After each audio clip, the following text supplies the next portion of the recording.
Hi guys and welcome back to the channel Deepak Yadav Education. Welcome to the Daily Hindu News and Editorial Analysis of 15th of February 2023.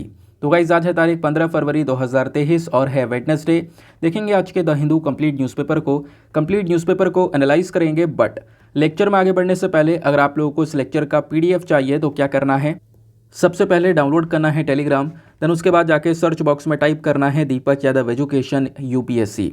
As you can see guys आप लोगों को ये वाला channel मिल जाएगा, इस पर click करना और जाकर इस चैनल को ज्वाइन कर लेना। ज्वाइन करने से फ़ायदा क्या होगा, यहाँ पर डेली बेसिस पर लेक्चर का पीडीएफ मिल जाता है, डेली करंट अफेयर के वीडियो का पीडीएफ मिल जाता है और डेली बेसिस पर बहुत सारे डिजिटल नोट्स मिल जाते हैं। नाउ बढ़ते हैं आगे बढ़ने से पहले हमेशा की तरह हम लोग अपने लेक्चर को एक मैप के क्वेश्चन के साथ स्टार्ट करेंगे। तो आज आप सभी लोगों को मैप में जाकर देखना है पोर्चुगल को, काफ़ी चर्चा में है, इसको अच्छे से मैप में देखना है। देन उसके बाद आकर नीचे कमेंट सेक्शन में टाइप करना, जिससे कि आप लोग इसको लंबे समय तक याद रख पाओगे। साथ ही साथ एक क्वेश्चन सॉल्व करेंगे जो कि यूपीएससी प्रीवियस ईयर साल 2019 के प्रीलिम्स में पूछा गया था। डेली बेसिस पर हम लोग यहाँ पर एक प्रीवियस ईयर क्वेश्चन को भी सॉल्व करते हैं। क्वेश्चन क्या बोलता है, consider the following statements about particularly vulnerable tribal groups. आपको पता होगा हमने कई बार पीवीटीजीज के बारे में पढ़ा है, तो पीवीटीजीज के रिगार्डिंग यहाँ पे आपको 4 स्टेटमेंट्स दिए गए हैं। बताना है कि कौन सा स्टेटमेंट सही है।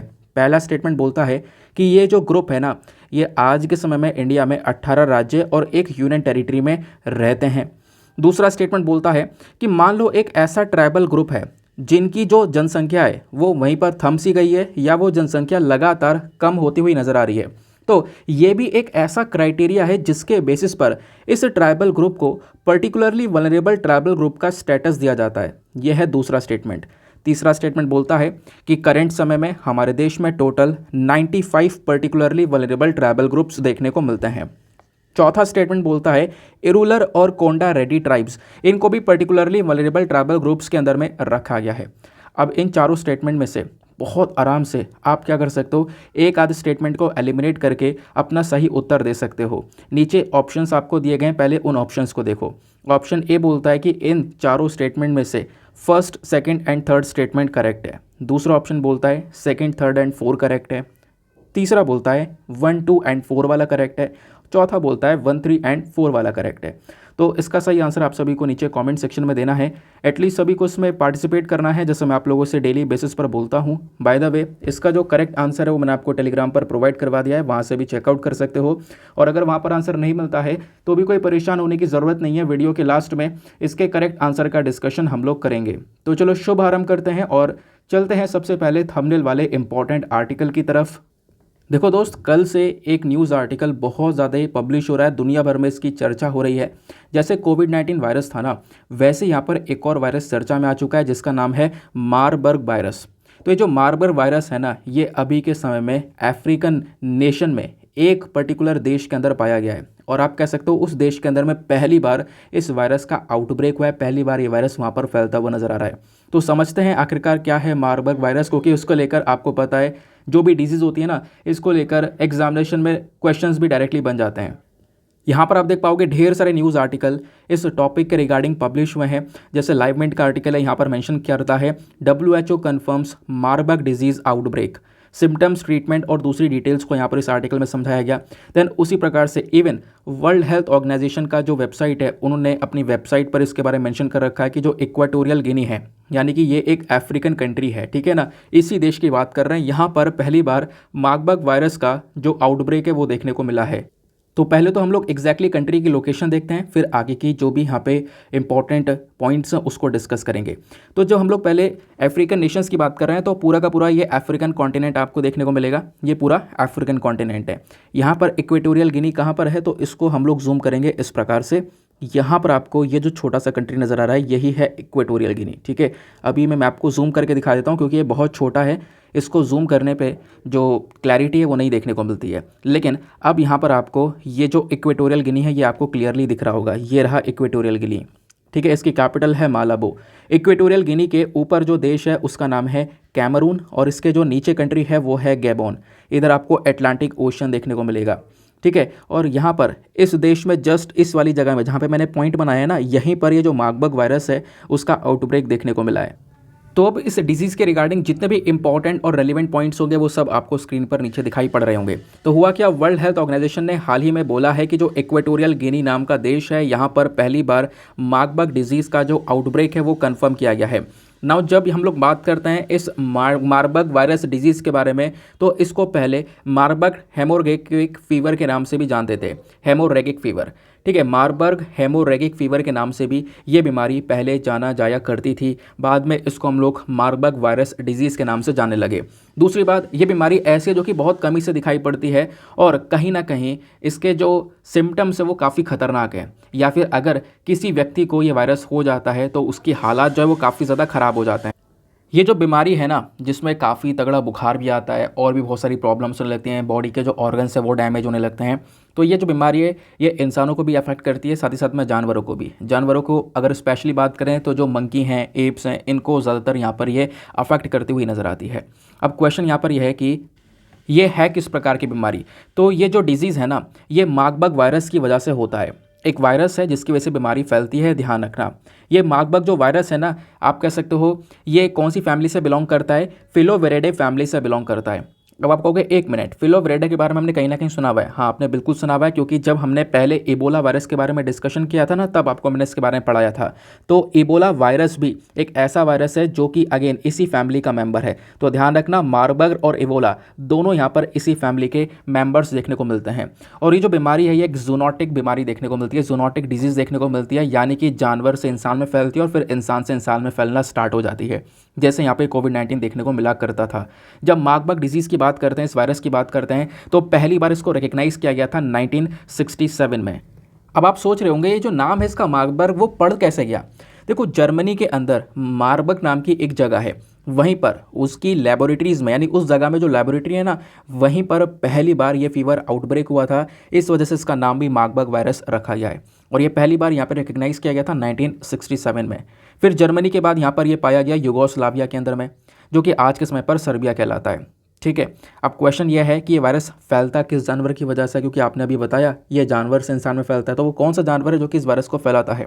तो यहाँ पे ध्यान रखना है, इस वायरस का एक रेजर्वोयर होस्ट है। कौन है? अफ्रीकन फ्रूट बैट, यानी जो चमगादड़ है, अफ्रीकन फ्रूट बैट, जिसका साइंटिफिक नेम है रोजेटस एजिप्टिकस। तो यहाँ पर ये वाला जो बैट है, जो चमगादड़ है, ये कहीं ना कहीं रिजर्वायर होस्ट है, इसके अंदर ये जो वायरस है वो पाया जाता है और इसी चमगादड़ की वजह से ये वायरस फैलता रहता है। ठीक है, तो इस चमगादड़ से इंसान में फैलेगा और फिर उसके बाद ह्यूमन टू ह्यूमन ट्रांसमिशन भी यहाँ पे इस वायरस में देखने को मिलता है, यानी एक पर्टिकुलर इंसान से दूसरे पर्टिकुलर व्यक्ति में यहाँ पर ये फैलता रहता है। फैटिलिटी रेट की बात करें तो जो एवरेज फैटिलिटी रेट है वो 50% के आसपास देखने को मिलेगा। मतलब कि ये वायरस कहीं ना कहीं अगर फैल जाए अच्छी खासी पॉपुलेशन में तो आधे से ज़्यादा लोगों की जान ले सकता है। इतने बुरा यहाँ पर इसका फैटिलिटी रेट देखने को मिलता है। बाकी ट्रीटमेंट की बात करें तो कोई भी यहाँ पर अभी स्पेसिफिक ट्रीटमेंट नहीं है, कोई भी यहाँ पर इसका इलाज, कोई भी उपाय नहीं देखने को मिलता। बेसिकली अभी यहाँ पर एक सपोर्टिव थेरेपी की जा सकती है, एक थेरेपी के ज़रिए यहाँ पे इंसान को सपोर्ट दिया जा सकता है, जैसे उसके बॉडी में इलेक्ट्रोलाइट रिप्लेसमेंट किया जा सकता है ना, सप्लीमेंट्री ऑक्सीजन दी जा सकती है। तो इसी के बेसिस पर उसकी थोड़ी सी ज़िंदगी बढ़ाई जा सकती है, उसका सर्वाइवल रेट थोड़ा सा इंप्रूव किया जा सकता है। बाकी यहाँ पर इसको ठीक करने का अभी कोई उपाय नहीं है, कोई भी यहाँ पर आप कह सकते हो कि मेडिसिन वगैरह या कुछ भी ऐसी चीज़ नहीं देखने को मिलती है। अब क्वेश्चन यहाँ पर यह है कि आपने कई बार बताया कि ये जो डिजीज़ है ना, ये वायरल हेमोरेगिक फीवर भी यहाँ पर देखने को मिलती है। मतलब इस डिजीज़ में ये वाला जो फीवर है, जो बुखार है, देखने को मिलता है। तो ये जो VHF है क्या है, देखो यहाँ पर ना जो ये वाला बुखार है ये वायरल फीवर है और कई सारे वायरसेस की वजह से यहाँ पर ये बुखार फैलता है।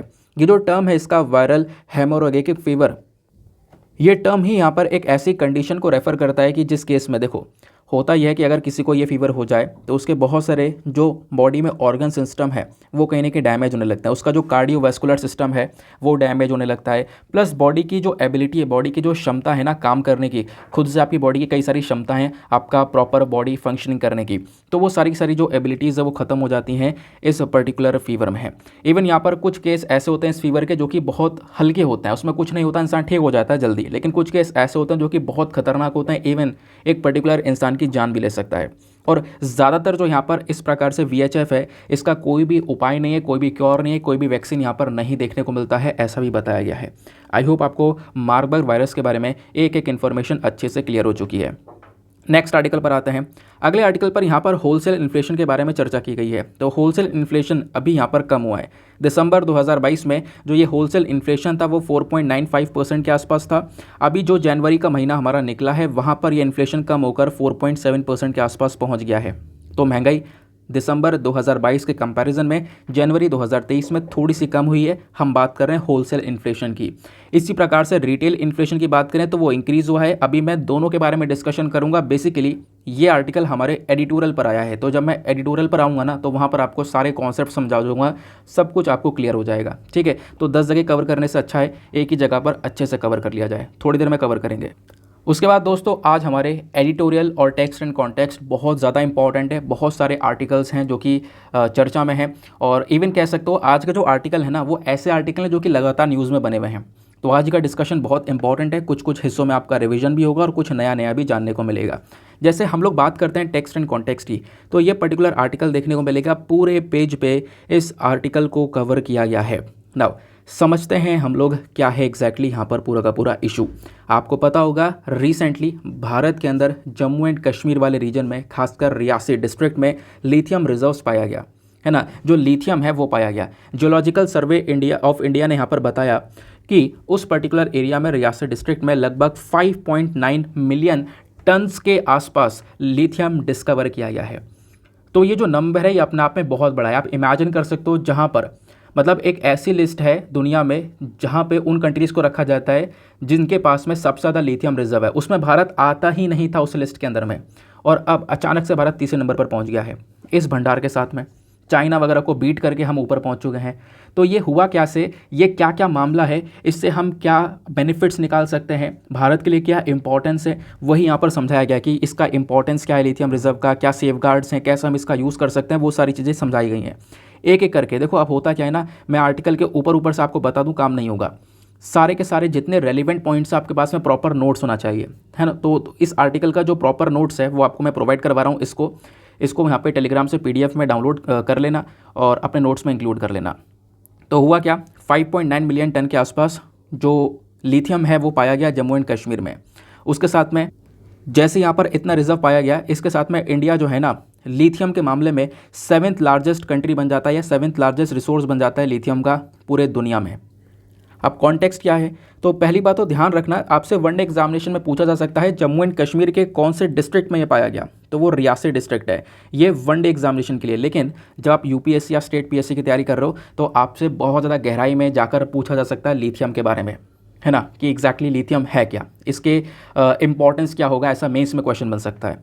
तो जब हम लिथियम की बात करते हैं तो लिथियम एक केमिकल एलिमेंट है। इसका जो सिंबल है वो है Li, इसका एटॉमिक नंबर है 3। बहुत सॉफ्ट एलिमेंट होता है ये, है ना, बहुत ज़्यादा नरम होता है, सिल्वर वाइट अल्काली मेटल होता है ना, मैंने आपको पहले पढ़ा रखा है, याद होगा। तो सॉफ्ट होता है, इतना नरम होता है कि आप कह सकते हो जो हमारे किचन के अंदर में जो हम चाकू का इस्तेमाल करते हैं ना, उस चाकू से इस मेटल को काटा जा सकता है, इतना ज़्यादा यहाँ पर सॉफ्ट होता है। ये इसकी स्पेशलिटी है।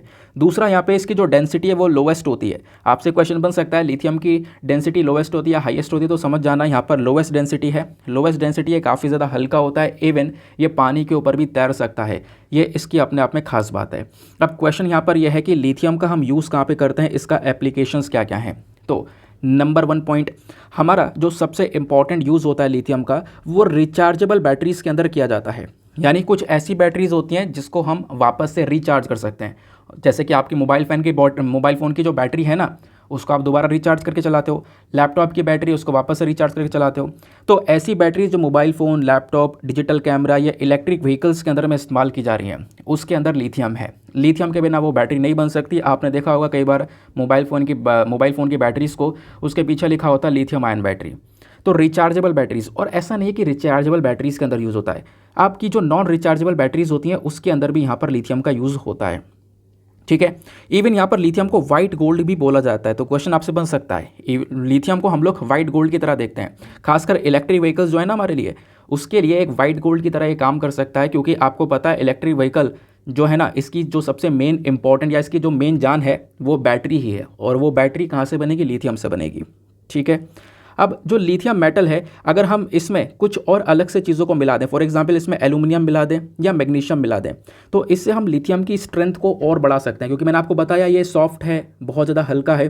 तो हमें अगर इसकी स्ट्रेंथ को बढ़ाना है तो एल्यूमिनियम और मैग्नीशियम हम यूज़ करके इसको और ज़्यादा मजबूत कर सकते हैं, ऐसा यहाँ पर बोला गया। तो एल्यूमिनियम और लिथियम का जब हम मिक्सचर यूज़ करते हैं ना, और अभी ऐसा यूज़ किया भी जाता है, एल्यूमिनियम और लिथियम को मिलाकर हम एयरक्राफ्ट के अंदर में जो हमारा बाईसाइकिल का फ्रेम होता है उसमें यूज़ करते हैं, हाई स्पीड ट्रेन्स के अंदर भी यूज़ किया जाता है। इवन लिथियम का कोई भी बायोलॉजिकल रोल नहीं है, काफ़ी मतलब आप कह सकते हो ये थोड़ा सा टॉक्सिक भी माना जाता है, काफ़ी जहरीला ही माना जाता है, लेकिन स्मॉल डोजेज में। अगर एक बड़ी डोज में तब जहरीला है, अगर छोटी डोज में तो यहाँ पर कोई जहरीला नहीं कह सकते हम इसको। अब क्वेश्चन यहाँ पर यह है कि लिथियम आखिरकार नेचुरली कहाँ कहाँ पर मिलता है, नेचुरली प्राकृतिक तौर पर लिथियम कहाँ पे पाया जाता है। अगर हम बात करें तो हमारा जो अर्थ का क्रस्ट है, अर्थ के अंदर, पृथ्वी के अंदर जो है ना, ये लिथियम पाया जाता है। उसके बाद ये मिनरल्स और सॉल्ट्स के अंदर में यहाँ पर देखने को मिल जाता है, अर्थ क्रस्ट में पाया जाता है। और आप कह सकते हो कि अभी के समय में जब हम लोग पूरे दुनिया का सिनेरियो देखते हैं लिथियम के मामले में, तो चिली नाम का एक देश है, कहाँ पर है, साउथ अमेरिका के अंदर में। आपका यहाँ पर होमवर्क यह है, ये देखना कि चिली कौन कौन सी कंट्रीज़ के साथ में बाउंड्रीज़ को शेयर करता है, ठीक है ना। तो चिली यहाँ पर एक ऐसा देश है दुनिया में जहाँ पर सबसे ज़्यादा लिथियम रिजर्व्स पाए जाते हैं। तो कितना, लगभग कोई डेटा है क्या? हाँ, 8 मिलियन टन्स, 8 मिलियन टन्स के आसपास चिली में लिथियम रिजर्व देखने को मिलता है। और चिली के बाद में जो दूसरा कंट्री है वो है ऑस्ट्रेलिया, जहाँ पर 2.7 मिलियन टन्स के आसपास देखने को मिलेगा। देन है Argentina, then 2 million tons, then China, यहाँ पर 1 मिलियन टन्स के आसपास आपको लिथियम रिजर्व्स देखने को मिलते हैं। और अगर हम इंडिया को यहाँ पर बीच में लिस्ट में ऐड करना चाहें तो कहाँ पर ऐड कर सकते हैं, क्योंकि भारत में 5.9 मिलियन टन्स पाया गया है, तो चिली के जस्ट बाद हम ऐड कर सकते हैं। अभी मैं आपको इसके बारे में थोड़ा और डिटेल से बताऊँगा, है ना, और आगे लेकर चलूँगा। अभी हमने इसमें भारत को इंक्लूड नहीं किया है, ये मैंने अलग से यहाँ पे जो नोट है वो डाल दिया है। आगे आते हैं। अब दूसरा और मोस्ट इंपॉर्टेंट पॉइंट ये है कि साल 2021 का अगर हम लोग सिनेरियो देखते हैं तो दुनिया भर में पता है कितना लिथियम का प्रोडक्शन हुआ है? पूरे दुनिया में लगभग 1 लाख टन से ज़्यादा लिथियम का प्रोडक्शन पहली बार साल 2021 में क्रॉस हो चुका था। तो ये आप इमेजिन कर सकते हो कितना ज़्यादा लिथियम का यूज़ किया जा रहा है। और इवन अगर हम 1 लाख टन के प्रोडक्शन की बात कर रहे हैं तो इसमें सबसे बड़ा योगदान कौन से देश का था? वो था ऑस्ट्रेलिया का। ऑस्ट्रेलिया ने अकेला दुनिया में जितना लिथियम बना था ना, उसका 52% अकेला यहाँ पे ऑस्ट्रेलिया ने ही प्रोड्यूस किया था, ठीक है। अब बात करते हैं हम लोग लिथियम प्रोडक्शन के फ्यूचर के बारे में कि आखिरकार इसका भविष्य यहाँ पर किस प्रकार से रहने वाला है। देखो, दुनिया भर की कंट्रीज़ क्या कर रही हैं आज के समय पर? बैटरीज़ को प्रोड्यूस कर रही हैं। दुनिया भर की कंट्रीज़ ने अपने टारगेट्स सेट कर रखे हैं। कैसे टारगेट सेट कर रखे हैं कि हमें यहाँ पर पोल्यूशन को कम करना है, ग्रीन हाउस गैस एमिशंस को कम करना है ना। जो भी यहाँ पर इलेक्ट्रिक व्हीकल्स हैं उनको ज़्यादा से ज़्यादा प्रमोट करना है, क्योंकि इलेक्ट्रिक व्हीकल का यूज़ करेंगे तो अपने जो धुएँ वाले बाकी सारे व्हीकल्स हैं उनको रोक पाएंगे। तो इस प्रकार की चीज़ों पर दुनिया भर की कंट्रीज़ लगी हुई हैं। तो जब दुनिया भर की कंट्रीज़ इस चीज़ के ऊपर फोकस कर रही हैं तो बहुत सारे बैटरीज़ का प्रोडक्शन भी आज के समय में होता हुआ नज़र आ रहा है। इवन बोला जा रहा है कि आने वाला जो टाइम होने वाला है ना, ये लिथियम का ही होने वाला है। इवन आप देख पाओगे साल 2025 तक बोला ये जा रहा है कि 1.5 मिलियन टन्स के आसपास यहाँ पे लिथियम का यूज़ होने वाला है, और 2030 तक 3 मिलियन टन्स के आसपास आप देख पाओगे लिथियम का हम लोग यहाँ पर यूज़ करने वाले हैं, यानी इसकी इतनी डिमांड होने वाली है। तो आप इमेजिन कर सकते हो ये नंबर अपने आप में बहुत ज़्यादा बड़ा है। अब क्वेश्चन यहाँ पर यह है कि भारत के अंदर जो लिथियम रिजर्व की डिस्कवरी हुई है इसका इंपॉर्टेंस क्या है? तो जो मैंने अभी आपको लिखित में दिया था ना, वो डेटा थोड़ा सा पुराना था, लेकिन अगर हम लोग लेटेस्ट डेटा के अकॉर्डिंग बात करें तो आप ये देख सकते हो दुनिया में कौन कौन से देश हैं जिनके पास में लिथियम के सबसे ज़्यादा रिजर्व्स हैं। तो इस लेटेस्ट पिक्चर के अकॉर्डिंग बात करें तो इंडिया के पास में ज़्यादा लिथियम रिजर्व्स हैं देन चाइना एंड USA। ये आप पिक्चर देख पाओगे, काफ़ी ज़्यादा ट्रेंड भी हुआ था। इधर आपको देखने को मिलेगा चिली के पास में करेंट टाइम पे लेटेस्ट बात कर लें तो 9.3 मिलियन टन्स के आसपास लिथियम रिजर्व्स हैं। देन ऑस्ट्रेलिया के पास में 6.2 मिलियंस के आसपास हैं। यहाँ पर इंडिया को हम लिस्ट में इंक्लूड कर सकते हैं क्योंकि भारत के पास में अभी 5.9 मिलियन टन्स के आसपास आपको लिथियम रिजर्व्स देखने को मिलेंगे, जो कि रिसेंटली जम्मू एंड कश्मीर के रियासी डिस्ट्रिक्ट में फाउंड किए गए हैं। देन उसके बाद में अर्जेंटीना में 2.7 मिलियन टन्स, चाइना में 2 मिलियन टन्स, USA में 1 मिलियन टन्स और कनाडा में 0.9 मिलियन टन्स। आई होप आपको ये बात अच्छे से समझ में आ चुकी है। तो इस डिस्कवरी के बारे में हमने समझा, इस डिस्कवरी से कितना बड़ा चेंज हो चुका है पूरे के पूरे इस लिस्ट में, वो हम लोगों ने समझा। अब देखो क्वेश्चन पता है क्या है कि अभी जो हमारे पास में जितने भी ये लिथियम है ना, ये पूरा रिसोर्स है और ऑब्वियसली काफ़ी बड़ा है। इसको हमें रिजर्व में कन्वर्ट करने में थोड़ा समय लगने वाला है ना। रिजर्व में थोड़ा कन्वर्ट करने में समय लगेगा, उसके बाद जाकर हम लोग इस पर्टिकुलर लिस्ट में अच्छे से अप्लीकेबल हो पाएंगे। देन अब बात करते हैं यहाँ पर इस डिस्कवरी के इम्पॉर्टेंस के बारे में कि आखिरकार इसका महत्व क्या होने वाला है। देखो, इससे पहले भी इंडिया के अंदर लिथियम पाया गया है, लेकिन बहुत छोटे अमाउंट में। कर्नाटका के अंदर थोड़ा सा रिजर्व पाया गया था लिथियम का, लेकिन अभी जो पाया गया है ये बहुत बड़े अमाउंट में पाया गया है, ऐसा यहाँ पर मेंशन किया गया। हमारा देश, आप ध्यान रखना, साल 2021 में और साल 2022 में हमारे देश ने लिथियम और लिथियम आयन को इंपोर्ट किया था, और उस इंपोर्ट के मामले में आप देखोगे साल 2021 में 8,900 करोड़ का लिथियम इंपोर्ट किया गया था, और साल 2022 में 13,800 करोड़ का लिथियम इंपोर्ट किया गया था। इतना हम लोगों ने पैसा दूसरे कंट्री को देकर उनसे लिथियम परचेज़ किया था। ठीक है, तो आप देख सकते हो ये एक बहुत बड़ा चेंज आने वाला है आने वाले समय में। देन उसके बाद में रशिया और यूक्रेन का जो अभी डिस्प्यूट चल रहा है ना, इस डिस्प्यूट की वजह से भी जो मिनरल्स हैं इनके कॉस्ट वगैरह काफ़ी ज़्यादा बढ़ गई थी, क्योंकि इनकी सप्लाई कम हो गई थी, दाम काफ़ी ज़्यादा बढ़ गए थे, जिसके चक्कर में इंडिया को अगेन बहुत सारा लॉस देखने को मिला इस मामले में। देन लिथियम का जो यहाँ पर डिस्कवरी हुई है, ये हमारे देश के लिए एक बहुत बड़ा गेम चेंजर होने वाला है। कैसे? हम इलेक्ट्रॉनिक व्हीकल जो है ना, इलेक्ट्रिक व्हीकल की जब हम बात कर रहे हैं, इलेक्ट्रिक व्हीकल की बैटरीज़ के मामले में सेल्फ सफिशिएंट हो पाएंगे अपने आप से, या फिर आप कह सकते हो खुद से हम लोग क्या कर सकेंगे, अपने ऊपर डिपेंडेंट हो सकेंगे। किसी पर्टिकुलर कंट्री के ऊपर डिपेंडेंसी जो है वो ख़त्म हो जाएगी, क्योंकि अभी तक हम लोग चाइना से बहुत सारा लिथियम मंगाया करते थे, तो दूसरे कंट्रीज़ के ऊपर डिपेंडेंसी हमारी बनी रहती थी। अब उसके बाद ये तो फ़ायदा होगा ही, दूसरा फ़ायदा ये होगा कि आने वाले समय में इंडिया के अंदर में जो इलेक्ट्रिक व्हीकल्स हैं इनकी कॉस्ट भी काफ़ी कम हो सकती है, कॉस्ट काफ़ी ज़्यादा कम हो जाएगी, क्योंकि बहुत आराम से यहाँ पर इंडिया इसकी मैन्युफैक्चरिंग कर पाएगा। दूसरा बोला ये जा रहा है कि साल 2070 तक हमारा जो एक टारगेट है कि हमें इंडिया को नेट ज़ीरो एमिशंस की तरफ बढ़ाना है, यानी कि जो पोल्यूशन है उसको कम से कम करना है। इसमें क्या होगा, इंडिया इस मामले को काफ़ी आराम से ट्रैक कर सकेगा, ये इसका यहाँ पर एक और बेनिफिट होगा। भारत इस पर्टिकुलर गोल को अचीव कर पाएगा आराम से, है ना। फिर उसके बाद में जो भारत की डिपेंडेंसी या निर्भरता है चाइना के ऊपर वो ख़त्म हो जाएगी, और उसके बाद में हम लोग यहाँ पर लिथियम के मामले में एक one of the major country की कैटेगरी में आ जाएंगे। तो ये था पूरा का पूरा इशू, और आई होप गाइज आप लोगों के पास में अब एक प्रॉपर नोट्स तैयार हो चुके हैं, और इन सारी चीज़ों को प्लीज़ अपने जो नोट्स हैं उसमें इंक्लूड करके रखना, क्योंकि ये टॉपिक काफ़ी ज़्यादा चर्चा में है। नेक्स्ट इंपॉर्टेंट आर्टिकल पर आते हैं। नाउ अगले आर्टिकल पर बढ़ने से पहले मेक श्योर करना कि जो लेक्चर है इसको लाइक कर दो, है ना। एक टारगेट होता है यार हमारा वीडियो पर लाइक का, वो है 5K प्लस लाइक्स का, तो इस टारगेट को आप अचीव करवा सकते हो।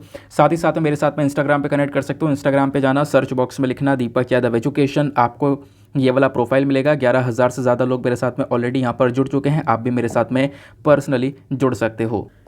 नेक्स्ट जो आर्टिकल है हमारा एडिटोरियल है। अब इस एडिटोरियल को लिखा गया है CP चंद्रशेखर साहब के थ्रू। इन्होंने गौतम अडानी की जो स्टोरी है वो पूरी कवर की है। आपको पता होगा रिसेंटली हिंडनबर्ग की जो रिपोर्ट आई है उसकी चक्कर में गौतम अडानी के जो शेयर्स हैं वो लगातार क्रैश करते हुए नज़र आ रहे हैं। बीच में थोड़ा सा उठा था शेयर, लेकिन अभी फिर से क्रैश होता हुआ नज़र आया है। पूरा स्टोरी क्या है, हिंडनबर्ग ने क्या प्रस्तुत किया है, वो सारी चीज़ें हम लोग यहाँ पर डिस्कस करने वाले हैं कि आखिरकार इसका इम्पैक्ट क्या पड़ेगा, है ना। तो वो सारी चीज़ें यहाँ पर बताई गई हैं कि इंडिया के ऊपर क्या इम्पैक्ट पड़ सकता है। तो काफ़ी रेलिवेंट पॉइंट्स हैं, इसको भी अपने पास में ज़रूर से लिख कर चलना, क्योंकि काफ़ी सारे इंपॉर्टेंट कॉन्सेप्ट हैं जो आपके इकोनॉमी में हेल्प करेंगे। तो इस आर्टिकल को GS पेपर नंबर 3 इकोनॉमी के पॉइंट ऑफ व्यू से आप लिंक कर पाओगे। लेकिन आपको पता होगा हमेशा एडिटोरियल डिस्कशन से पहले हम लोग लेते हैं एक मेंस का क्वेश्चन। तो कल मैंने आपको डिलिमिटेशन कमीशन के बारे में पढ़ाया था, डिलिमिटेशन के बारे में पढ़ाया था, बताया था क्या होता है परिसीमन, है ना। पहला ही आर्टिकल मैंने उसको लेकर कवर किया था। तो उसी के बेसिस पर आज का आपका मेंस का क्वेश्चन है। क्वेश्चन क्या है, what is delimitation and why is it needed, describe the procedure for the delimitation process in India. बताना है कि जो ये डिलिमिटेशन है, जिसको हम हिंदी में बोलते हैं कि ये परिसीमन, ये क्या है और इसकी आवश्यकता क्यों है। दूसरा, भारत में डिलिमिटेशन प्रक्रिया की यहाँ पर मतलब जो उसका पूरा का पूरा प्रोसीजर है, जो उसका प्रोसेस है, वो यहाँ पर बताओ, इसका वर्णन करो। ठीक है, तो इसको लेकर यहाँ पे अपना आंसर लिखना है। कल मैं ऑलरेडी इनफ कंटेंट आपको दे चुका हूँ, उसी का यूज़ करके एक अच्छा आंसर लिख सकते हो। 250 शब्दों में आंसर लिखने के बाद में क्या करना है, टेलीग्राम पर जाना, वहाँ पे लिखना Deepak Yadav education mains group, full form लिखना। आपको मेरा मेंस वाला ग्रुप मिलेगा, वहाँ पर ऑलरेडी 50,000 से ज़्यादा लोग जुड़े हुए हैं। आप भी मेरे साथ में जुड़कर अपने आंसर्स को वहाँ पे सबमिट कर सकते हो। जब आप आंसर्स को सबमिट करोगे तो एक छोटा सा काम करना कि एटलीस्ट सभी लोग 2-2 आंसर्स को रिव्यू करना। जब आप सभी लोग दो दो आंसर्स को रिव्यू करोगे तो इसमें आपको बहुत सारे बेनिफिट्स होंगे और सामने वाले को भी आपको कुछ इंपॉर्टेंट पॉइंट्स मिलेंगे जो आप नोट्स में इंक्लूड कर पाओगे। साथ ही साथ में सामने वाले के आंसर में अगर कोई मिस्टेक होती है तो आप उन चीज़ों को रिव्यू कर सकते हो, उनको बता सकते हो। ठीक है, चलो आते हैं, स्टार्ट करते हैं इस एडिटोरियल को।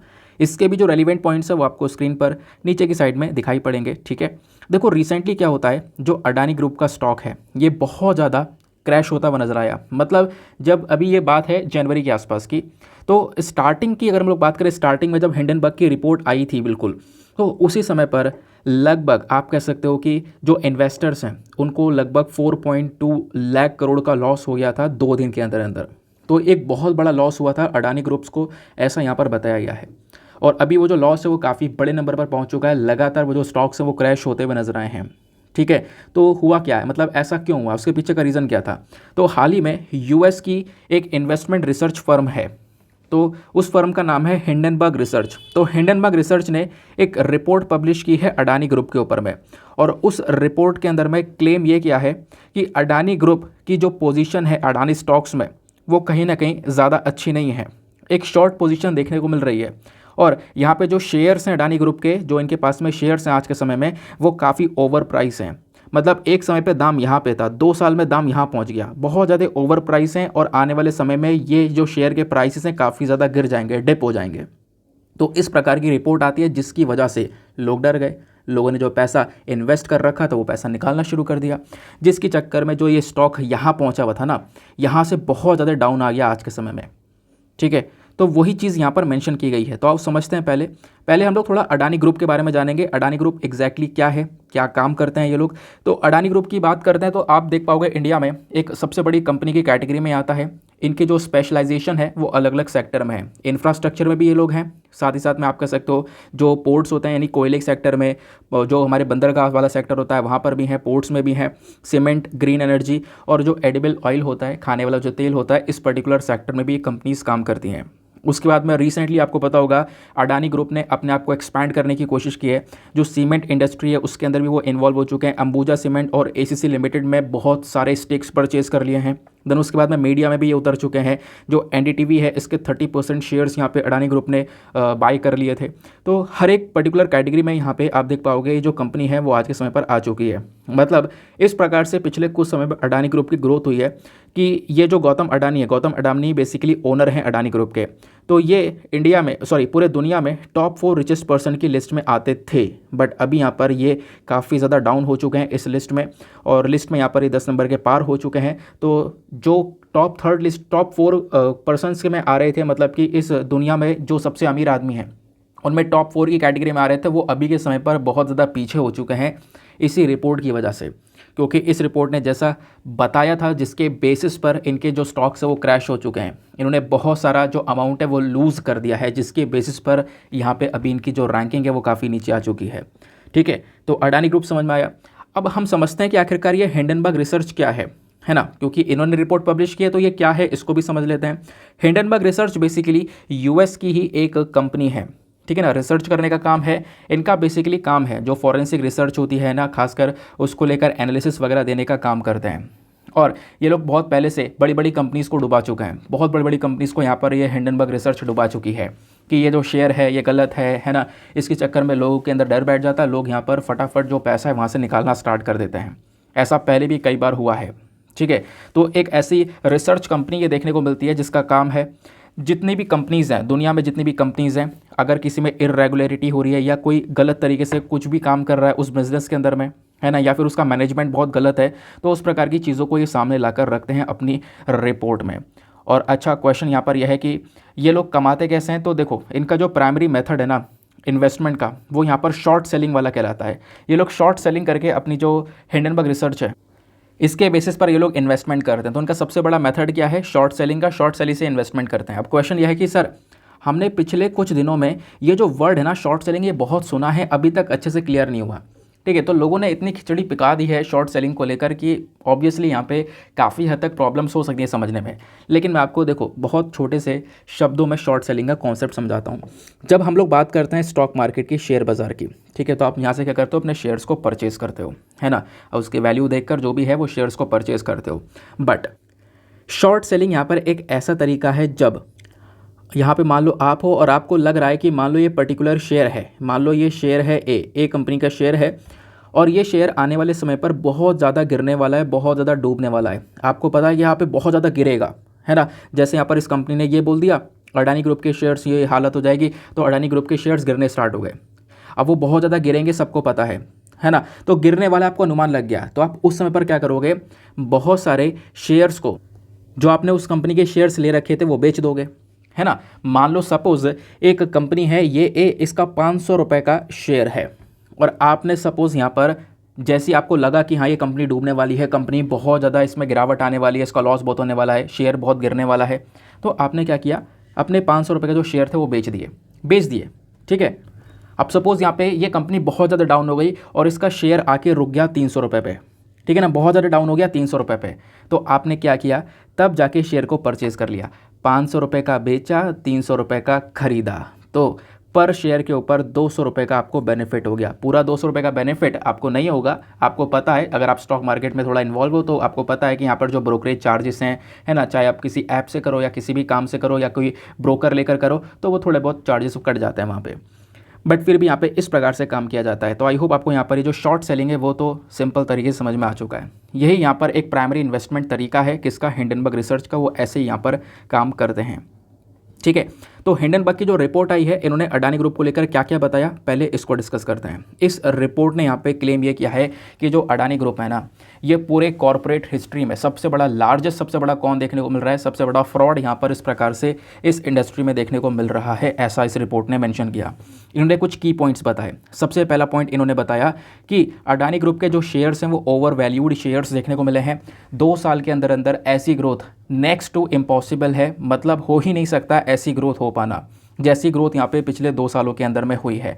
ओवर वैल्यूज यहाँ पर शेयर्स इनके देखने को मिल रहे हैं और जिस प्रकार से ग्रोथ हुई है उसी प्रकार से ये शेयर्स गिरने वाले हैं और आने वाले समय पर ये कंपनी बहुत ज़्यादा डिप में चली जाएगी, ऐसा यहाँ पर इन्होंने मेंशन किया।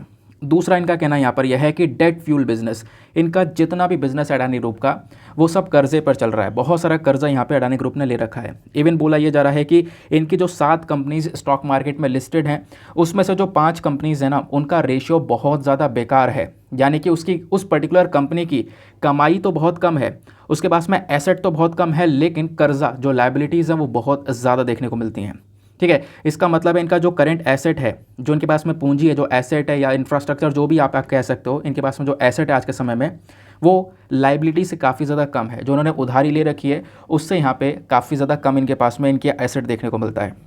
तो इस वजह से बोला यह जाता है कि ये कोई भी आप कह सकते हो कोई भी हेल्दी फाइनेंशियल प्रैक्टिस नहीं है, क्योंकि आपके पास में कर्जा ज़्यादा है, आपके पास में उतना अमाउंट नहीं है चुकाने के लिए, और आप यहाँ पे दुनिया में जो सबसे अमीर आदमी है उसमें टॉप पर बैठे हुए हो। तो ये कहीं ना कहीं बिल्कुल भी उस पर्टिकुलर प्रैक्टिस में अगर हम लोग बात करें तो बिल्कुल भी सही नहीं है, क्योंकि अगर कुछ भी होता है तो वो इंसान उस लाइबिलिटीज़ को पे नहीं कर पाएगा, वो कर्जा को पे नहीं कर पाएगा, ऐसा यहाँ पर हिंडनबर्ग ने मेंशन किया।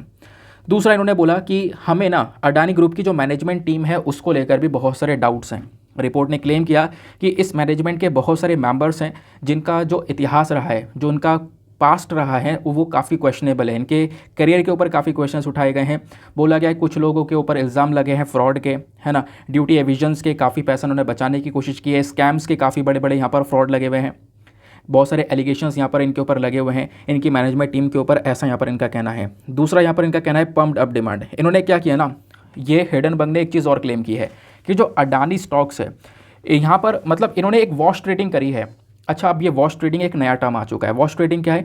वॉश ट्रेडिंग एक ऐसी प्रैक्टिस होती है जहाँ पर सपोज़ यहाँ पे एक कंपनी है, सपोज़ अडानी बर्ग है, सॉरी अडानी यहाँ पे कंपनी है, इसकी अगर हम लोग बात करें तो सपोज़ यहाँ पे एक कंपनी है, तो इन्होंने क्या किया, अपने खुद से ही शेयर्स को परचेस कर लिए या अपने ही रिलेटिव्स जो दूसरी जो कंपनीज़ हैं उनसे अपने ही शेयर्स को परचेस करवा लिए, मतलब खुद ही अपने ही शेयर्स को परचेस कर लिए।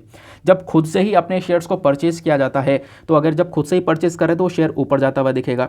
अब जब लोग देखेंगे कि यार ये शेयर तो, इसके ग्रोथ तो बिल्कुल अनबिलीवेबल है, बिल्कुल बेस्ट ग्रोथ जा रही है, तो लोग भी यहाँ पर इसमें इन्वेस्ट करने की कोशिश करेंगे कि हाँ आने वाले समय पर इसकी ग्रोथ और बढ़ने वाली है। तो उस प्रकार से वॉश ट्रेडिंग की जाती है, अपनी ही कंपनी से अपना ही इन्वेस्टमेंट उस पर्टिकुलर यहाँ पे कंपनी में किया जाता है, जिसके बेसिस पर आप कह सकते हो कि लोग जो है ये देखते हुए जो बहुत सारे इन्वेस्टमेंट है वो कर देते हैं। ठीक है, बात क्लियर हो गई? तो आई होप आपको ये समझ में आ चुका है। ठीक है, दूसरा अब यहाँ पे क्वेश्चन ये है कि इस रिपोर्ट का इम्पैक्ट क्या पड़ा, अडानी ग्रुप के ऊपर क्या इम्पैक्ट पड़ा। देखो अडानी ग्रुप के ऊपर बहुत बड़ा इम्पैक्ट पड़ा। इनकी जो कंपनीज़ है ना, स्टार्टिंग में बात कर रहा हूँ मैं, स्टार्टिंग में 25 जनवरी के आसपास की बात है, $10.73 बिलियन का यहाँ पे लॉस हो गया था अडानी ग्रुप को। और बहुत सारा इन्होंने यानी मिस्टर गौतम अडानी ने बहुत सारा अपना जो पर्सनल वेल्थ है वो भी यहाँ पे लूज़ कर दिया था। पर्सनल वेल्थ के अंदर भी यहाँ पे बहुत बड़ा घाटा इनको देखने को मिला था, ठीक है ना। तो इम्पैक्ट तो डेफिनेटली बहुत ज़्यादा बड़ा पड़ा है, ऐसा यहाँ पर बताया गया है। लेकिन अब क्वेश्चन यहाँ पर यह है कि इसका रिस्क क्या पड़ सकता है, यानी कि हमारे देश के ऊपर, ओवरऑल कंट्री के ऊपर क्या इम्पैक्ट पड़ सकता है, इसका रिस्क क्या हो सकता है। देखो बोला यह जा रहा है कि पहली चीज़, इसका कोई ज़्यादा बड़ा इम्पैक्ट नहीं पड़ेगा इंडिया के ऊपर। क्यों? क्योंकि अभी तक हम देखें, इतिहास देखें अडानी ग्रुप का, तो ये अपना उधार चुकाने में डिफ़ॉल्ट नहीं किए हैं। उधार आराम से जो है वो चुका दिया गया है, तो वहाँ पे कोई परेशानी नहीं हुई है, ठीक है। तो उधार आराम से चुका दिया गया है तो कोई परेशानी नहीं हुई है, तो यहाँ से आप कह सकते हो कोई खतरा नज़र नहीं आ रहा है। दूसरा यहाँ पर यह बोला जाता है कि यहाँ पर अगर अडानी ग्रुप गिर भी जाता है ना, तो उसके बावजूद भी हमारी बैंक के पास में अच्छा खासा अमाउंट है, ठीक है ना। हमारे बैंक के पास में अच्छा खासा पोटेंशियल देखने को मिलता है, तो हमारे बैंकिंग सिस्टम के ऊपर कोई भी ऐसा इम्पैक्ट नहीं पड़ेगा, वो यहाँ पे बताया गया, ठीक है ना। आई होप आपको ये बात अच्छे से समझ में आ चुकी है, ठीक है। तो ये पूरा का पूरा ओवरऑल इशू क्या था ये हमने समझ लिया है। नेक्स्ट आर्टिकल पर आते हैं ना। अगला आर्टिकल बात करता है what are micro LED displays and why is Apple shifting to it. Micro LED displays क्या हैं समझते हैं। ये वाली डिस्प्ले का चर्चा काफ़ी ज़्यादा हो रही है, आपको पता है। अभी 2 दिन पहले ये आर्टिकल पब्लिश भी हुआ था, तो हम लोग समझेंगे आखिरकार ये एलईडी डिस्प्लेस कौन सी होती हैं, इनमें क्या खास बात होती है, ये समझने की कोशिश करेंगे। तो सबसे पहली चीज़, कॉन्टेक्स्ट क्या है। न्यूज़ ये निकल कर आई है कि जो एप्पल कंपनी है उन्होंने रिसेंटली एक नई डिस्प्ले टेक्नोलॉजी के ऊपर काम करना स्टार्ट कर दिया है, जिसको हम लोग माइक्रो एलईडी डिस्प्ले के नाम से जानते हैं। और ये कहीं ना कहीं डिस्प्ले इंडस्ट्री में एक बहुत बड़ा इंडस्ट्री बन सकता है। एक सबसे बड़ी चीज़ निकल कर आ रही है माइक्रो एलईडीज़। तो माइक्रो एलईडीज़ क्या होती हैं? छोटी छोटी, नाम से पता है माइक्रो मतलब छोटा। जो माइक्रो एलईडीज़ होती हैं ये सेल्फ इल्यूमिनेटिंग डायोड्स होती हैं। खुद से यहाँ पर आप कह सकते हो इनकी पावर होती है, मतलब कि ऐसी एलईडीज़ होती हैं जो कि बहुत ब्राइटर होती है, बहुत ज़्यादा चमकदार होती हैं, बहुत अच्छा कलर इसमें होता है। जैसे बाकी डिस्प्लेज होते हैं ना, वहाँ पे इतना कलर करेक्शन ही देखने को मिलता, बट यहाँ पे बेटर कलर होता है, बेटर ब्राइटनेस होती है बाकी सारे एलईडी से कंपैरिजन में। मतलब एक तो होती है ओएलईडी मतलब ऑर्गेनिक लाइट एमिटिंग डायोड। इस वाली टेक्नोलॉजी से काफ़ी ज़्यादा बेहतर है माइक्रो एलईडीज़ यहाँ पर बताया जा रहा है, ठीक है, जिसके ऊपर काम चल रहा है आज के समय पे। तो माइक्रो एलईडीज़ क्या है एग्जैक्टली, पहले इसको समझते हैं। माइक्रो एलईडी जो टेक्नोलॉजी है ना, ये किस चीज़ के ऊपर बेस्ड है? सैफायर्स के ऊपर बेस्ड है। ये टेक्नोलॉजी सैफायर के ऊपर बेस्ड है। बोला जाता है ये जानी जाती है अपनी एबिलिटी के लिए। ये एलईडी, इसके अंदर क्षमता है कि ये बहुत बेहतरीन तरीके से खुद से शाइन कर सकती है। इस टेक्नोलॉजी के अंदर में क्या करते हैं, छोटे छोटे एलईडीज़ का इस्तेमाल करते हैं, यानी कि लाइट एमिटिंग डायोड्स का छोटी छोटी एलईडीज़ का यहाँ पर यूज़ किया जाता है। और छोटी छोटी एलईडीज़ को इतना ज़्यादा यूज़ किया जाता है, बिल्कुल टाइटली पैक कर देते हैं, जिससे एक अच्छा ब्राइट और हाई क्वालिटी का डिस्प्ले मिलता है, ऐसा यहाँ पर बोला गया, ठीक है। तो जो ओएलईडीज़ है ना, इनसे हटकर है माइक्रो एलईडी। ध्यान रखना, माइक्रो एलईडी बेसिकली एक इनऑर्गेनिक मटेरियल का इस्तेमाल करता है। ओएलईडी ऑर्गेनिक मटेरियल का इस्तेमाल करता है, लेकिन माइक्रो एलईडी इनऑर्गेनिक मटेरियल का इस्तेमाल करता है, जैसे गैलियम नाइट्राइड। आपसे क्वेश्चन बन सकता है क्या चीज़ यहाँ पे यूज़ की जाती है? गैलियम नाइट्राइड यहाँ पर as a inorganic material use किया जाता है। माइक्रो एलईडी बहुत छोटे साइज़ में आपको यहाँ पर देखने को मिल जाती है। प्लीज़ प्लस यहाँ पे बोला ही जा रहा है कि इतनी छोटी होती है कि मान लो आपका एक बाल है ना, कुछ सेंटीमीटर का बाल है, उसको यहाँ पर आप 200 स्मॉल पीसेस के अंदर काट दो ना, उतना छोटा साइज़ का ये देखने को मिलेगा। और जो छोटी छोटी एलईडीज़ होती हैं, हर एक जो माइक्रो एलईडीज़ होती हैं ना, ये यहाँ पे आप कह सकते हो कि सेमीकंडक्टर्स होती हैं। इनमें डायरेक्टली जो इलेक्ट्रिक सिग्नल्स हैं वो रिसीव किया जा सकता है, और उन्हीं इलेक्ट्रिक सिग्नल्स के बेसिस पर यहाँ पर ये माइक्रो एलईडीज़ वर्क करती हैं। तो ये अगर माइक्रो एलईडीज़ को साथ में इकट्ठा कर दिया जाए ना, तो आप एक बड़ी एलईडी भी बना सकते हो। इसका साइज़ जो है ऊपर नीचे कर सकते हो, है ना। बहुत सारे मॉड्यूल्स हम क्या करते हैं, साथ में मिलाकर एक स्क्रीन बना देते हैं, छोटी छोटी एलईडीज़ को मिलाकर। तो ये यहाँ पर माइक्रो एलईडी की बात हुई। इसके फ़ायदे क्या हैं? काफ़ी सारे बेनिफिट्स हैं। यहाँ पर एक बेटर कलर मिलता है ना, अच्छे अच्छे व्यू एंगल्स मिलता है। जैसे आप यहाँ पर डिस्प्ले देखोगे तो एक अच्छा व्यू एंगल मिलेगा, सही से आप देख पाओगे, एक अच्छा कलर मिलेगा, है ना, ब्राइटनेस वाली डिस्प्ले मिलेगी, ऐसा यहाँ पर बोला जा रहा है। दूसरा, ये जो डिस्प्ले होती है ना, ये लिमिटलेस है। मतलब ये डिस्प्ले रिजोल्यूशन फ्री है, बेजल फ्री है, आपको यहाँ पर कोई बेजल नहीं देखने को मिलेगा, है ना। बिल्कुल यहाँ पर इसका जो साइज़ फ्री भी यहाँ पर इसको बोल सकते हो। इसके अंदर एबिलिटी है कि यहाँ पर ये जो स्क्रीन का साइज़ है वो आपको रीसाइज़ कर सको, उसको आप बदल सको, साइज़ को बड़ा छोटा कर सकते हो। ये भी एबिलिटी यहाँ पर इन एलईडीज़ के अंदर देखने को मिलती है। मान लो यहाँ पर एक छोटा सा ये डिस्प्ले है माइक्रो एलईडी का, इसमें आप अलग से यहाँ पर छोटी छोटी एलईडीज़ को जोड़कर बड़ा कर सकते हो, साइज़ को कम कर सकते हो। इस प्रकार से यहाँ पर इसकी एक पर्टिकुलर आप कह सकते हो कि एडवांटेज ये नज़र आती है। ठीक है, दूसरा यहाँ पे इसमें कुछ परेशानियाँ भी हैं। इस पर्टिकुलर इंडस्ट्री में कुछ चैलेंजेस नज़र आते हैं। चैलेंजेस क्या नज़र आते हैं? मैन्युफैक्चरिंग कॉम्प्लेक्सिटी, यानी कि माइक्रो एलईडीज़ को बनाना इतना आसान नहीं है, बनाना काफ़ी ज़्यादा कॉम्प्लेक्स है, बहुत मुश्किल से यहाँ पर ये बन पाता है। यहाँ पे आपको एक अच्छा कंट्रोल की आवश्यकता होती है ताकि आप एक हाई क्वालिटी के डिस्प्ले बना सको। दूसरा जो यहाँ पर चैलेंज है कॉस्ट का, यानी कि जो मैन्युफैक्चरिंग कॉस्ट है माइक्रो एलईडीज़ की वो बहुत ज़्यादा देखने को मिलेगी, बहुत ज़्यादा हाई है। बाकी सारी दूसरी जो एलईडीज़ होती हैं ना उनके कंपैरिजन में बहुत ज़्यादा हाई कॉस्ट यहाँ पे लगती है, काफ़ी समय लगता है ना। तो ये यहाँ पर बोला गया, प्लस अभी बहुत समय लगेगा इसको अफोर्डेबल बनाने में, ऐसा भी बोला जा रहा है।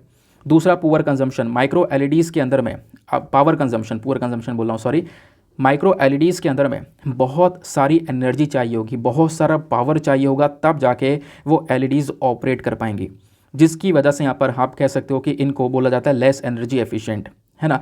बाकी सारी डिस्प्ले टेक्नोलॉजीज़ के मामले में ये लेस एनर्जी एफिशिएंट है, मतलब इनको बहुत ज़्यादा पावर चाहिए होगा ऑपरेट करने के लिए। ठीक है, आई होप आपको यहाँ पर ये जो बात है वो अच्छे से क्लियर हो चुकी है माइक्रो एलईडीज़ के बारे में। ये डिस्प्ले के बारे में हम लोग बात कर रहे हैं, तो एक नई प्रकार की जो चीज़ है वो इस इंडस्ट्री में निकल कर आ रही है। तो इस प्रकार से यहाँ पे आप देख पाओगे ये है माइक्रो एलईडी डिस्प्ले, है ना। माइक्रो एलईडीज़ है जिसका हम यूज़ करके यहाँ पे जिसको हम डिस्प्ले में यूज़ कर सकते हैं। एक अच्छे कलर्स वगैरह यहाँ पर मिलते हैं, जैसा मैंने आपको समझाया। ठीक है, तो आप कहोगे ज़रूरत था पढ़ने का, बिल्कुल ज़रूरत था। आपको पता होगा ओएलईडी को लेकर और एलईडी को लेकर यूपीएससी ने प्रीलिम्स में पहले क्वेश्चन पूछ चुका है। मैं क्वेश्चन लेकर नहीं आया हूँ, मैं कल दिखा दूंगा। ओएलईडी और एलईडी को लेकर यूपीएससी पहले क्वेश्चन पूछ चुका है। तो ओएलईडी जब चर्चा में आया तब भी क्वेश्चन आया, एलईडी चर्चा में तब भी क्वेश्चन आया। अब माइक्रो एलईडी को लेकर क्वेश्चन बन सकता है, तो माइक्रो एलईडी क्या है ये भी आपको समझ में आना चाहिए। ठीक है, ये हमने क्लियर कर लिया। नेक्स्ट आर्टिकल पर आते हैं। नाउ यहाँ पर जो अगला एडिटोरियल है ये बात करता है फॉसिल एंड टाइम के बारे में। देखो अभी यहाँ पर रिसेंटली ना एक बहुत बड़ा डेवलपमेंट हुआ है। क्या हुआ है हम इसको समझते हैं। तो इस आर्टिकल को हम लोग बिल्कुल सटीक तरीके से एग्जामिनेशन के पर्सपेक्टिव से डिस्कस करेंगे। तो एक बिल यहाँ पर लेकर आया गया जिस बिल का नाम है draft Jio heritage sites and Jio relics preservation and maintenance bill 2022। ये बिल यहाँ पर इस बिल का जो नाम है ये आपको देखने को मिलेगा। उस बिल के बारे में पूरे आर्टिकल में चर्चा की गई है। ठीक है, इस बिल का पता मेजर मकसद क्या है? जो भी हमारी जियो हेरिटेज साइट्स हैं या जियो रेलिक्स हैं, जैसे कि कोई फॉसिल है ना, किसी जानवर की हड्डियाँ मिली हैं, या फिर यहाँ पे मैंने आपको बताया था अभी रिसेंटली पढ़ाया था डायनासोर के अंडे मिले हैं, है ना। तो भी यहाँ पर जैसे डायनासोर के अंडे 66 मिलियन ईयर्स अगो मिले हैं, तो वो जो चीज़ें मिल रही हैं, जो अवशेष मिल रहे हैं धीरे धीरे, उन्हीं की बात करें, उन्हीं को हम जियो रेलिक्स बोलते हैं। उन्हीं को बचाना, उन्हीं की सुरक्षा करना, उनको मेंटेन करके चलना, उसी को लेकर यहाँ पर ये बिल लेकर आया गया है जिसका नाम है draft Jio heritage sites and Jio relics preservation and maintenance bill 2022। ठीक है, अब इस बिल में क्या बोला गया? देखो इस बिल में ना यहाँ पे इस पर्टिकुलर एडिटोरियल में कुछ फ़ायदे और कुछ कमियाँ दोनों बताई गई हैं। तो वो क्रिटिसिज्म क्या है वो भी हम लोग यहाँ पे समझेंगे, इसके बेनिफिट्स क्या हैं वो भी हम समझेंगे। ठीक है, लेकिन पहले हम लोग समझेंगे इसका बैकग्राउंड कि आखिरकार ये जो जियो हेरिटेज या जियो रेलिक है ये होता क्या है। जियो हेरिटेज यहाँ पर एक नॉर्मल सी टर्म आपको देखने को मिलेगी। ये उस जगह के लिए यूज़ की जाती है जहाँ पे अपने आप में कुछ इंपॉर्टेंट फीचर्स हैं, उसकी कोई कल्चरल वैल्यू है, उसकी कोई ऐतिहासिक वैल्यू है, एजुकेशनल वैल्यू है, उसकी एस्थेटिक वैल्यू है ना। उस वाले पर्टिकुलर एरिया को हम लोग यहाँ पर जियो हेरिटेज साइट के नाम से जानते हैं, है ना। वहाँ का एरिया बहुत इंपॉर्टेंट है, ऐतिहासिक तौर पर बहुत इंपॉर्टेंट है। हम वहाँ पे जान सकते हैं, कुछ रिसर्च कर सकते हैं, कैसे कैसे लाइफ का इवोल्यूशन हुआ, वो यहाँ पर सारी बातें जान सकते हैं। वो हमारी जियो हेरिटेज साइट्स हैं। तो हमारे पास में जो ये जियो हेरिटेज साइट्स को देखने के लिए एक बॉडी है ना, जियोलॉजिकल सर्वे ऑफ इंडिया, जिसको जीएसआई के नाम से जानते हैं, इन्होंने आज के समय में टोटल 32 जियो हेरिटेज साइट्स को डिक्लेयर कर रखा है। 32 जियो हेरिटेज साइट्स हैं हमारे पास में। ध्यान रखना, ये डायरेक्टली क्वेश्चन बन सकता है वनडे एग्जामिनेशन में। तो 32 जियो हेरिटेज साइट्स हमारे पास में, जिसमें से आप देखोगे जो इंपॉर्टेंट वाली हैं, जैसे हिमाचल प्रदेश के अंदर एक है शिवालिक फॉसिल पार्क, जहाँ पे बहुत सारे फॉसिल्स पाए जाते हैं। ऐसे यहाँ पे उदयपुर के अंदर आपको देखने को मिलेगा झारमरकोड़ा रॉक फॉस्फेट डिपॉजिट, या फिर यहाँ पे स्ट्रोमेटोलाइट फॉसिल पार्क भी देखने को मिलेगा। जैसलमेर में आपको देखने को मिलेगा अकल फॉसिल वुड पार्क। इस प्रकार के यहाँ पर पार्क्स आपको अलग अलग जगह पर नजर आते हैं। ये सारी क्या है? जियो हेरिटेज साइट्स हैं। यहाँ पर ऐतिहासिक तौर पर देखोगे तो काफ़ी सारी इंपॉर्टेंट चीज़ें हमें मिली हुई हैं, तो हमने इसको जियो हेरिटेज साइट डिक्लेयर कर दिया ताकि यहाँ पे जितनी भी चीज़ें हैं ऐतिहासिक तौर पर उनकी सुरक्षा की जा सके, उनको ऐसे ही मेंटेन करके रखा जा सके। बात क्लियर हो रही है? आगे आते हैं। देखो अभी के समय में ना इंडिया में कोई भी ऐसा रूल या फिर कोई भी ऐसा कानून नहीं है जो कि हमारी जियो हेरिटेज साइट्स की सुरक्षा करता हो, है ना। अभी तक कोई ऐसा कानून नहीं था, अब ऐसा बिल लेकर आया गया है, अब ये जो बिल है पास हो गया कानून बनेगा, है ना। इसी वजह से हम इस बिल की चर्चा कर रहे हैं, ठीक है। तो इसी की वजह से ऑब्वियस सी बात है, जब कोई कानून है नहीं जो हमारी जियो हेरिटेज साइट्स को बचा सकता है, तो इसी की वजह से जो साइट्स हैं इनके ऊपर काफ़ी बड़ा खतरा देखने को मिलता है। जैसे जैसे आबादी बढ़ रही है, पॉपुलेशन उस एरिया में बढ़ सकती है, और जैसे जैसे पॉपुलेशन वहाँ पे पहुँचेगी, लोग रहना स्टार्ट करेंगे, जितना भी यहाँ पे अगर कोई ऐतिहासिक उसकी वैल्यू होगी वो सब खत्म हो जाएगी, है ना। जितनी भी यहाँ पर चीज़ें होंगी वो सब बदल जाएंगी वहाँ पर। तो इसी वजह से हमारी मिनिस्ट्री ऑफ माइंड ने क्या किया, draft Jio heritage sites and Jio relics preservation maintenance bill 2022 को कर दिया है इंट्रोड्यूस। अब इस बिल के, इस ड्राफ्ट बिल के इंपॉर्टेंट फीचर्स के बारे में बात करते हैं कि इसकी खास बात यहाँ पर क्या है।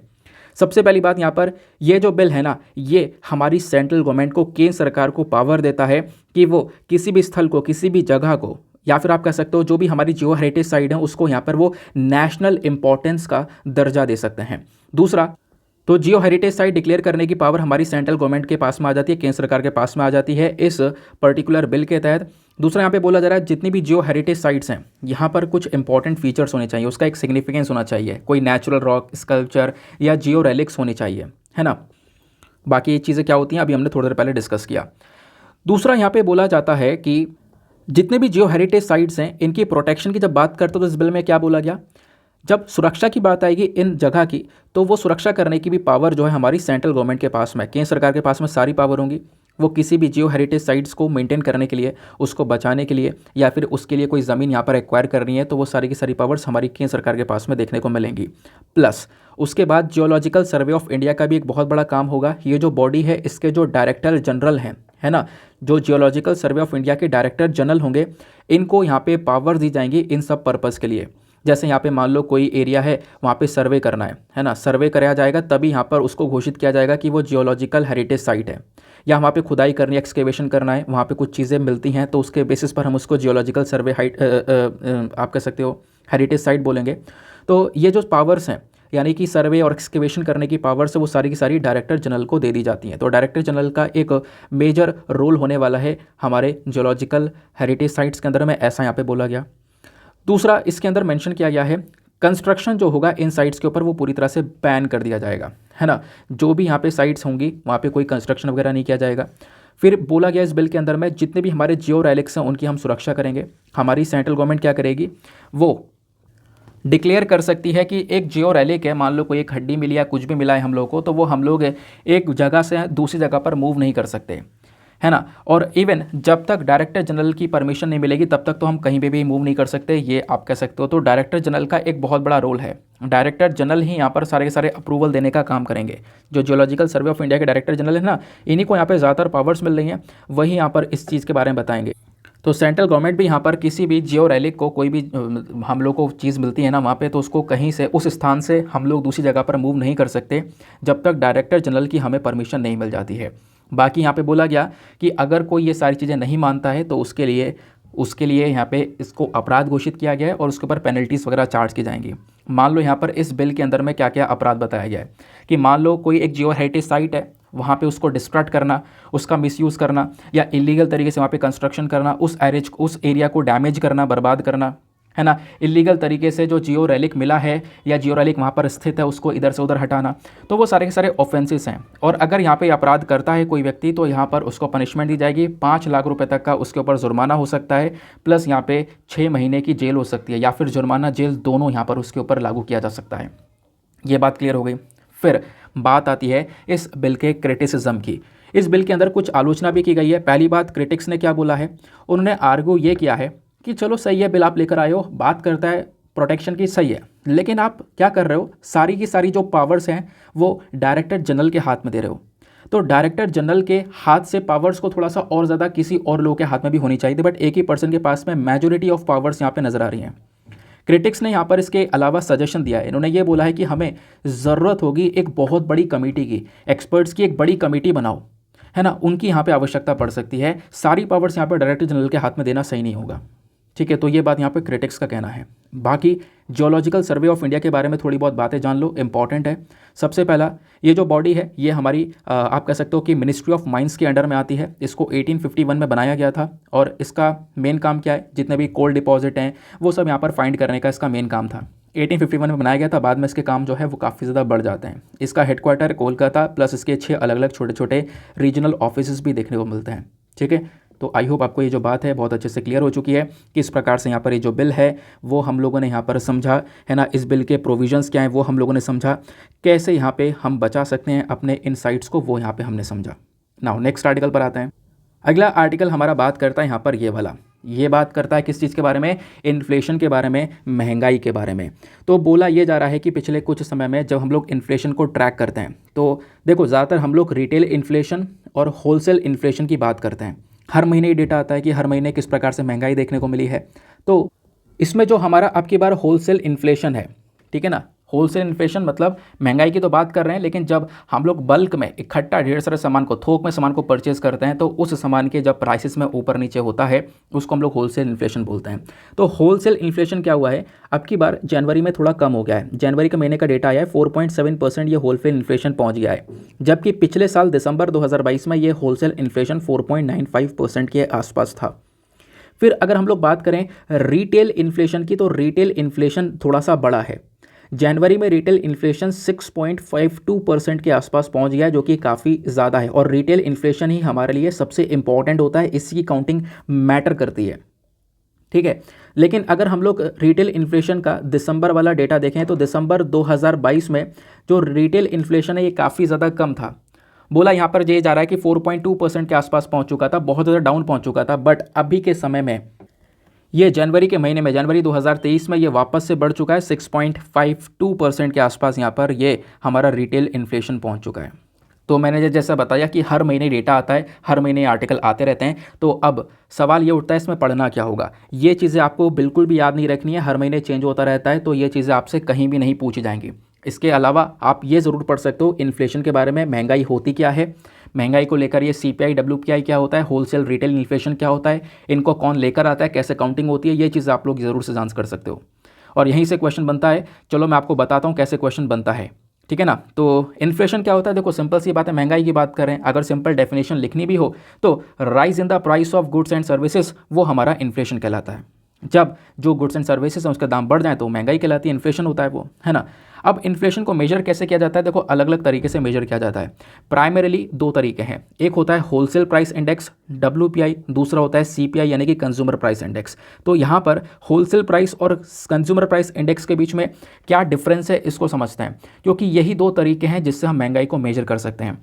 पहले CPI के बारे में बात करेंगे, कंज्यूमर प्राइस इंडेक्स के बारे में। देखो कंज्यूमर प्राइस इंडेक्स में हम लोग क्या देखते हैं, यहाँ पर जब हम लोग इन्फ्लेशन को मेजर करते हैं ना तो रिटेल बायर के पर्सपेक्टिव से मेजर करते हैं, यानी कि कंज्यूमर के पर्सपेक्टिव से, यानी आप हो मैं हूँ, हम जो नॉर्मल जो हमारी रोज़मर्रा ज़िंदगी में सामान का इस्तेमाल किया जाता है, हम जब उसको जब खरीद रहे हैं, उसका जब हम यूज़ कर रहे हैं, उस सामान के प्राइस के चेंजेस के बारे में हम बात करते हैं ना, तो वो कंज्यूमर प्राइस इंडेक्स के बारे में बोला जाता है, ठीक है ना। तो वो जो नॉर्मल प्रोडक्ट्स जो आप हैं हम लोग यूज़ कर रहे हैं, जो कंज्यूमर यूज़ कर रहे हैं डेली के बेसिस पर, उनके प्राइस के चेंजेस को मेजर करा जाता है कंज्यूमर प्राइस इंडेक्स के तहत। कंज्यूमर प्राइस इंडेक्स को कौन रिलीज़ करता है, तो नेशनल स्टैटिस्टिकल ऑफिस यहाँ पर इसको रिलीज़ करता है, ठीक है। तो कंज्यूमर प्राइस इंडेक्स हम कैसे कैलकुलेट करते हैं, देखो मान लो यहाँ पे जो इंडियन कंज्यूमर्स हैं वो डेली बेसिस पर हमें फूड की ज़रूरत है, मेडिकल केयर की, एजुकेशन, इलेक्ट्रॉनिक्स, इसमें जो प्राइस जो हो रहा है ना, इसकी जो प्राइस के ऊपर नीचे हो रहा है, इसी को हम लोग मेजर करते हैं CPI के तहत, ठीक है। दूसरा आपको ध्यान रखना है, कंज्यूमर प्राइस इंडेक्स 4 प्रकार के होते हैं। जैसे इंडस्ट्रियल वर्कर के लिए अलग होता है, इंडस्ट्रियल वर्कर वाला CPI अलग होता है, एग्रीकल्चरल लेबर के लिए अलग होता है, रूरल लेबर के लिए अलग होता है, और रूरल अर्बाइन दोनों कंबाइन कर दें, रूरल और अर्बन दोनों को कंबाइन कर दें तो इनका CPI अलग होता है। तो ये 4 प्रकार के यहाँ पर CPI यानी कंज्यूमर प्राइस इंडेक्स देखने को मिलते हैं। और इनमें से भी बहुत इंपॉर्टेंट पॉइंट है, ध्यान रखना, जो स्टार्टिंग के 3 है, इंडस्ट्रियल वर्कर, एग्रीकल्चरल लेबर और रूरल लेबर, इनकी बात करेंगे तो जो स्टार्टिंग के 3 है ना, ये जो मेजरमेंट होता है, ये जो इंडेक्स आता है, इसको तैयार किया जाता है हमारी मिनिस्ट्री ऑफ लेबर के थ्रू, और मिनिस्ट्री ऑफ लेबर के अंदर में जो लेबर ब्यूरो है वो इसको रेडी करता है। और जो लास्ट वाला है अर्बन और रूरल एरियाज़ का जो कंबाइंड सीपीआई होता है, उसको कौन तैयार करता है? उसको कंपाइल किया जाता है नेशनल स्टैटिस्टिकल ऑफिस के थ्रू, जो कि ministry of statistics and programme implementation के अंडर में आता है। बात क्लियर हो गई? ठीक है, तो ये हमारा सीपीआई समाप्त हुआ। दूसरा आता है WPI, wholesale price index.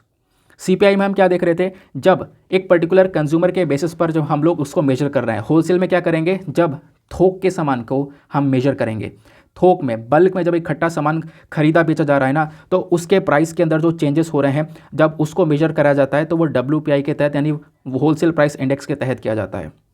Wholesale price index को कौन पब्लिश करता है? हमारे जो इकोनॉमिक एडवाइज़र होते हैं, ऑफिस ऑफ इकोनॉमिक एडवाइज़र, जो ministry of commerce and industry के अंदर में आते हैं, वो यहाँ पर इसको पब्लिश करते हैं। ठीक है। दूसरा, बहुत ज़्यादा यहाँ पर आप कह सकते हो, यहाँ से क्वेश्चंस बनते रहते हैं, तो आपको इसके बारे में पता होना चाहिए क्वेश्चंस कैसे बनते रहते हैं। तो यहाँ पर आप देख पाओगे यूपीएससी ने साल 2015 में एक क्वेश्चन पूछा था, सिंपल सा क्वेश्चन क्या था? Which of the following brings out the consumer price index number for industrial worker. मैंने आपको बताया था सीपीआई 4 प्रकार के होते हैं, इंडस्ट्रियल वर्कर्स, एग्रीकल्चरल लेबरर्स, है ना, ये मैंने भी आपको पढ़ाया था, याद होगा।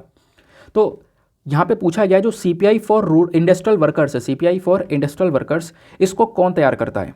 Reserve Bank of India, department of economic affairs, labour bureau, या फिर department of personnel and training. तो इसका सही उत्तर है option number C, labour bureau यहाँ पर इसको तैयार करता है। ठीक है, तो ऐसा क्वेश्चंस आपसे यहाँ पर बन जाते हैं बहुत सिंपल तरीके के। आई होप आपको यहाँ पे क्लैरिटी मिल चुकी है। नेक्स्ट आर्टिकल पर आते हैं।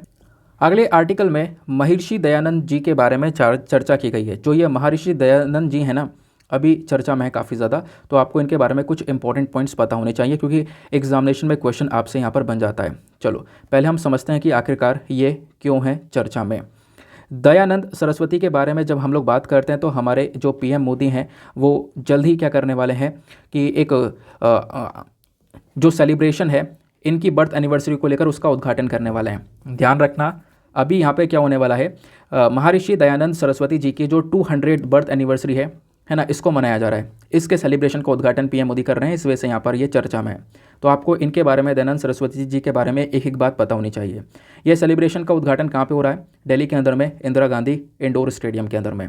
पहले हम लोग बर्थ की बात करेंगे, तो जो स्वामी दयानंद सरस्वती जी हैं ना, इनका जन्म होता है 12 फरवरी 1884 में। कहाँ पर? टंकारा, गुजरात में।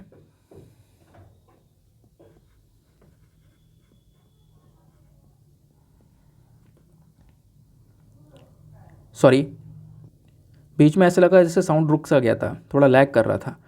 अब यहाँ पर देखो, हम लोग बात कर रहे हैं इनके बारे में, तो इनका जन्म होता है 12 फरवरी 1824 में। कहाँ पर? टंकारा, गुजरात के अंदर में। एक ब्राह्मण फैमिली में यहाँ पर जन्म होता है। इनके पेरेंट्स की बात करें तो लालजी तिवारी एंड यशोदाबाई यहाँ पर इनके पेरेंट्स देखने को मिलेंगे।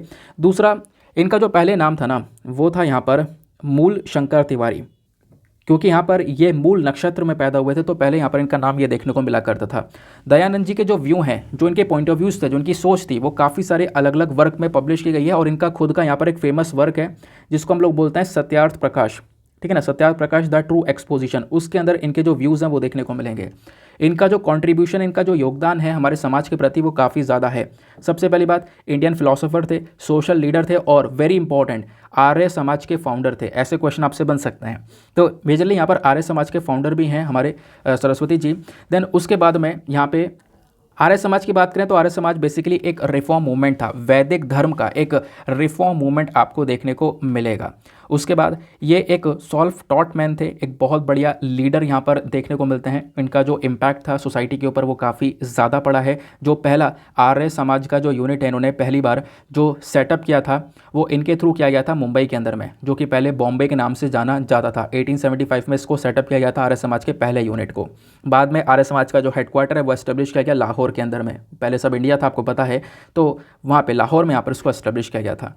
फिर उसके बाद में इनका जो विजन था इंडिया को लेकर वो काफ़ी ज़्यादा अलग था। ये चाहते थे इंडिया में जो सोसाइटी है वो क्लासलेस और कास्टलेस हो, कोई क्लासेस ना हो और कोई कास्ट ना हो, बिल्कुल यहाँ पर ऐसी सोसाइटी हो, ऐसा यहाँ पर इनका मानना था, है ना। प्लस यहाँ पे जो फॉरेन रूल है, जो अंग्रेज़ों का रूल चल रहा था, उससे यहाँ पर चाहते थे इंडिया जल्दी से जल्द फ्री हो सके।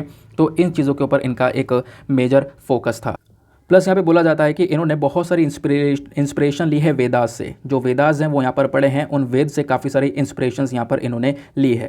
और इसी वजह से इन्होंने एक स्लोगन भी दिया था, बैक टू द वेदास। ठीक है, तो क्वेश्चन आपसे बन सकता है back to the Vedas slogan किसने दिया है? तो दयानंद सरस्वती जी का ही वो स्लोगन है। उसके बाद एजुकेशन सिस्टम में भी इनका बहुत बड़ा योगदान है, जैसे कि इन्होंने यहाँ पर आप कह सकते हो एजुकेशन सिस्टम में काफ़ी सारे चेंजेस लेकर आए। उसके बाद डीएवी क्या है? दयानंद एंग्लो वैदिक स्कूल। इस प्रकार के स्कूल जो हैं इनके समय में आने लगे। 1886 में इस प्रकार के जो स्कूल्स हैं वो एग्जिस्टेंस में आते हैं, ताकि हम लोग जो स्वामी दयानंद सरस्वती जी का जो विजन है ना वो देख सकें, उसको रियलाइज़ कर सकें। उसके बेसिस पर दयानंद एंग्लो स्कूल जो है ना वो बनने स्टार्ट हो गए। और जो पहला दयानंद एंग्लो वैदिक स्कूल था ये पहली बार एस्टेब्लिश हुआ था लाहौर के अंदर में, ध्यान रखना। और उसके जो हेडमास्टर थे वो थे महात्मा हंसराज। ठीक है, तो ये यहाँ पर कुछ इंपॉर्टेंट चीज़ें हैं, क्योंकि आपको पता है इंपॉर्टेंट पर्सनैलिटी के रिगार्डिंग आपसे डायरेक्टली क्वेश्चंस पूछे जाते हैं। और एग्जामिनेशन में बहुत सिंपल तरीके से क्वेश्चन कभी कभी बन जाते हैं। अगर आप पढ़े होते तो आप आराम से सॉल्व कर पाओगे। बाकी दोस्तों हमारा ये पूरा का पूरा सेशन खत्म हो चुका है। एक छोटा सा आर्टिकल फिर भी यहाँ पर ये रह जाता है। वैसे मैंने आपको कई बार लद्दाख के 6 शेड्यूल के बारे में पढ़ाया है ना, उसी के बारे में यहाँ पे चर्चा की गई है। राइटर ने बोला है कि देखो लद्दाख को ना एक ऑटोनॉमी की ज़रूरत है।